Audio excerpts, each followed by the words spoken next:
বিসমিল্লাহির রহমানির রহিম। সূরা হজ।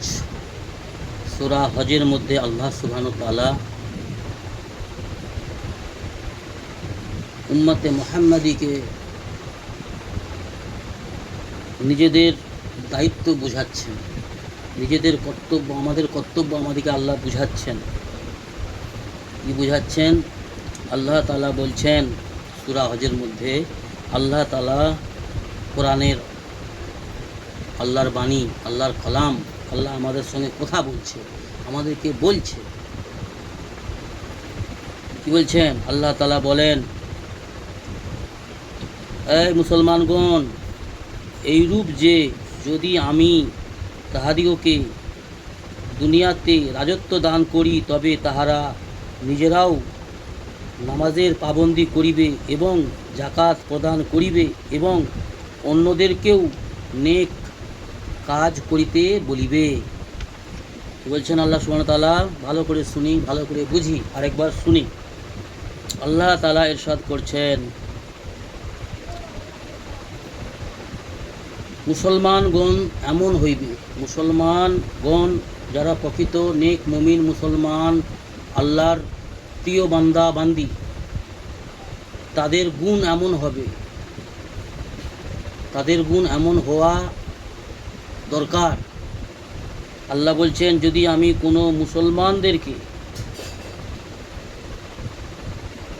দুনিয়াতে রাজত্ব দান করি, অর্থাৎ সম্পদের মালিক বানিয়ে দিই, বড় বিজনেসওয়ালা বানিয়ে দিই, ইয়া ফির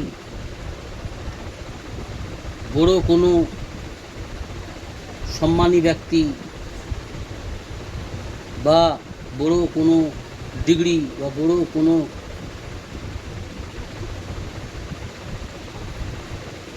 ক্ষমতাশালী ব্যক্তি বানিয়ে দিই, তারপরেও মুসলমান যে হবে, নেক আল্লাহর ভীরু যে হবে, সে কী করবে?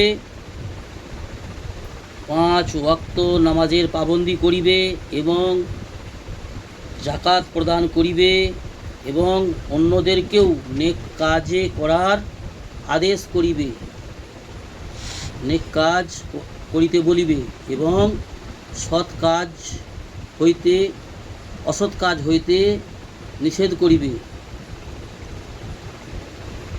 নিজেও 5 ওয়াক্ত সালাত আদায় করিবে এবং যাকাত প্রদান করিবে এবং অসৎ কাজ হইতে অন্যদেরকেও নিষেধ করিবে। নিজেও অসৎ কাজ থেকে বাঁচবে এবং অন্যদেরকেও অসৎ কাজ হইতে নিষেধ করিবে। আর সমস্ত কাজের পরিণাম তো আল্লাহ তাআলারই ক্ষমতাধীন।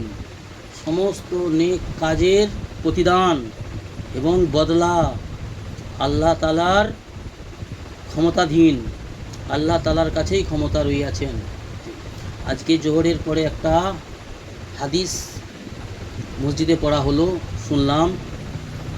আল্লাহ সুবহানাহু ওয়া তাআলা বলছেন মুহাম্মদ সাল্লাল্লাহু আলাইহি ওয়াসাল্লামকে, আয় আমার নবী, আমার রসুল, আয় মুহাম্মদ, আয় আমার হাবিব, তুমি মানুষদেরকে বলে দাও, সমস্ত মানব জাতিকে বলে দাও, আল্লাহ সুবহানাহু ওয়া তাআলার সমস্ত ভাণ্ডার, সমস্ত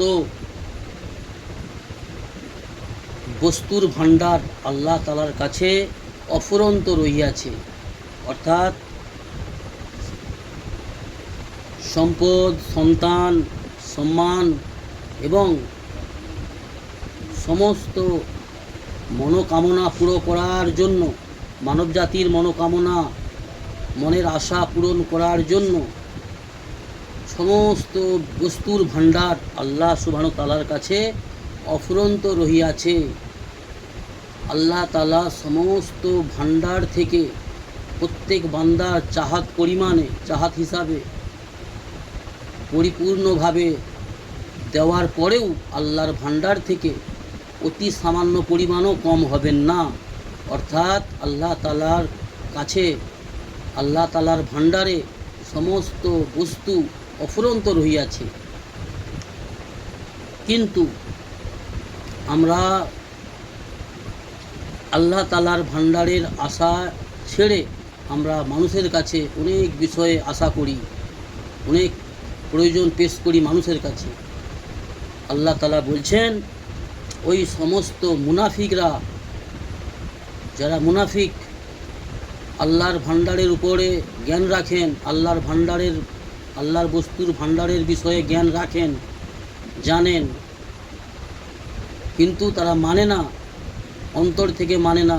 তারা কাফিরদের কাছে সম্মান তালাশ করে, কাফিরদের কাছে সাহায্য প্রার্থনা করে, কাফিরদের কাছে হাত পাতে, কাফিরদের কাছে মাথা নত করে, কাফিরদের কাছে প্রয়োজন পেশ করে, সম্মান খুঁজে।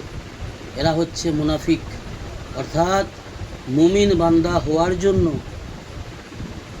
জরুরি আল্লাহর ভাণ্ডারের উপর পুরোপুরি আস্থা রাখা, ভরসা রাখা, আর সমস্ত মনের বাসনাকে পুরো করার জন্য আমাদের কর্তব্য আল্লাহ তাআলার আদেশগুলিকে যথারীতিভাবে আল্লাহর রাজামন্দির উদ্দেশ্য নিয়ে মুহাম্মদ সাল্লাল্লাহু আলাইহি ওয়াসাল্লামের সুন্নত তরিকায় নেক আমল করা, মুহাম্মদ সাল্লাল্লাহু আলাইহি ওয়াসাল্লামের সুন্নত তরিকায় জীবন অতিবাহিত করা, নিজ নিজ প্রয়োজন, যা কিছু প্রয়োজন আল্লাহ সুবহানাহু ওয়া তাআলা আমাদেরকে না চাওয়াতে আল্লাহ আমাদেরকে অফুরন্ত ভাণ্ডার দিয়েছে।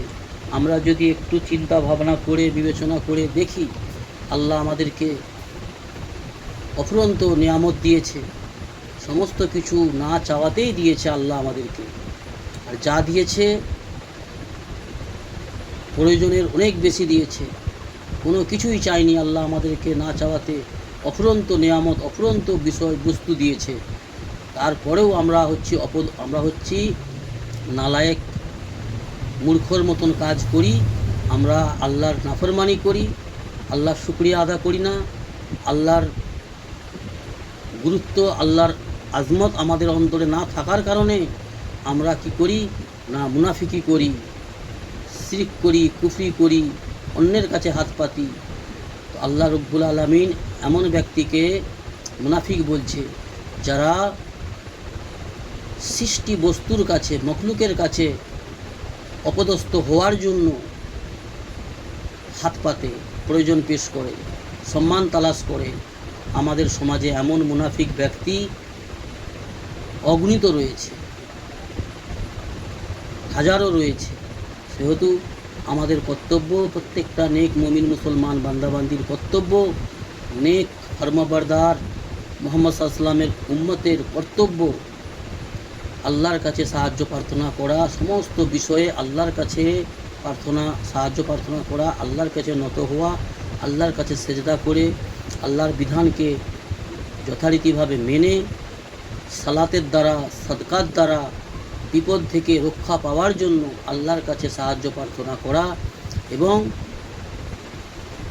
আল্লাহর রসুলের সুন্নতগুলোকে নিজের জীবনে বাস্তবায়ন করা, নিজের সংসারে, নিজের পারিবারিক জীবনে, নিজের ব্যবসায়িক জীবনে, নিজের কাজকর্মের জীবনে রাসূল সাল্লাল্লাহু আলাইহি ওয়াসাল্লামের সুন্নতগুলোকে খুঁজে খুঁজে নিয়ে আসা। সুন্নতের উপরেই সফলতা, সুন্নত পালনকারীর জন্যই সফলতার ওয়াদা আল্লাহ সুবহানাহু ওয়া তাআলার তরফ থেকে।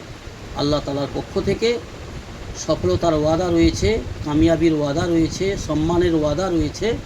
সেটি হচ্ছে সুন্নতের উপরে যারা আমল করবে, যারা মুহাম্মদ সাল্লাল্লাহু আলাইহি ওয়াসাল্লামের সুন্নতকে মেনে চলবে। এই জন্য আলেম ওলামারা বলেন, কেউ যদি সম্মান পেতে চাও, কেউ যদি সফল হতে চাও, তো মুহাম্মাদের ইতাআত করো, রাসূলুল্লাহ সাল্লাল্লাহু আলাইহি ওয়াসাল্লামের সুন্নতকে নিজের জীবনে বাস্তবায়ন করো। আল্লাহ তাআলা বলেছেন, अगर तूने की वफा मोहम्मद से तो हम तेरे हैं, ये कायनात चीज है क्या, लौहे कलम तेरे है। আল্লাহ যা কিছু বানিয়েছে, যা কিছু সৃষ্টি করেছে মানব জাতির উপকারের জন্য, কিন্তু ওই মানব জাতি এর দ্বারাই উপকৃত হবে। আল্লাহ পাকের সমস্ত বানানো সৃষ্টি করা বস্তুর থেকে উপকারিত হবে ওই ব্যক্তি যারা আল্লাহর নেক ফরমাবরদার বান্দা বান্দি হবেন, মুহাম্মদ সাল্লাল্লাহু আলাইহি ওয়াসাল্লামের অনুসরণকারী হবে, ইতাআতকারী উম্মত হবে। তাদের জন্য এই সমস্ত সৃষ্টি জগৎ, আল্লাহর বানানো সৃষ্টি জগৎ এই নেক বান্দাদের সাহায্য করবে, দুনিয়াতেও করবে এবং আখিরাতেও চিরস্থায়ীভাবে সাহায্য করবেন এই সমস্ত আল্লাহর সৃষ্টি করা বস্তু। সেজন্য আমাদেরকে আল্লাহর নেক গোলাম হতে হবে আর মুহাম্মদ সাল্লাল্লাহু আলাইহি ওয়াসাল্লামের ফরমাবরদার নেক উম্মত হতে হবে। এটাই হচ্ছে সঠিক কথা, এটাই হচ্ছে ন্যায় কথা। আল্লাহর হুকুম, আল্লাহর বিধানকে ছেড়ে, রাসূলুল্লাহ সাল্লাল্লাহু আলাইহি ওয়াসাল্লামের সুন্নত ছেড়ে কখনো কেউ সফল হতে পারেনি আর কখনো কেউ সফল হতে পারবে না। এটাই বাস্তব, এটাই সত্য। আল্লাহ আমাদের সত্যকে স্বীকার করার এবং সত্যর উপরে চলার, সত্যকে মেনে নেওয়ার তৌফিক দান করুন, মিথ্যাকে বর্জন করার তৌফিক দান করুন, ক্ষতিগ্রস্তের পথ ছেড়ে দেওয়ার, অন্যায় অপরাধের পথ ছেড়ে দেওয়ার তৌফিক দান করুন এবং 5 ওয়াক্ত সালাতকে পাবন্দির সঙ্গে আদায় করার এবং ইমানের সহিত মৃত্যুবরণ করার তৌফিক আল্লাহ আমাদের তৌফিক দান করুন। আল্লাহুম্মা আমিন। সুবহানাল্লাহি ওয়া বিহামদিহি, সুবহানাকা আল্লাহুম্মা ওয়া বিহামদিকা, নাস্তাগফিরুকা ওয়া নাতুবু ইলাইক। সুবহানা রাব্বিকা রাব্বিল ইজ্জাতি আম্মা ইয়াসিফুন ওয়া সালামুন আলাল মুরসালিন, আলহামদুলিল্লাহি রাব্বিল আলামিন।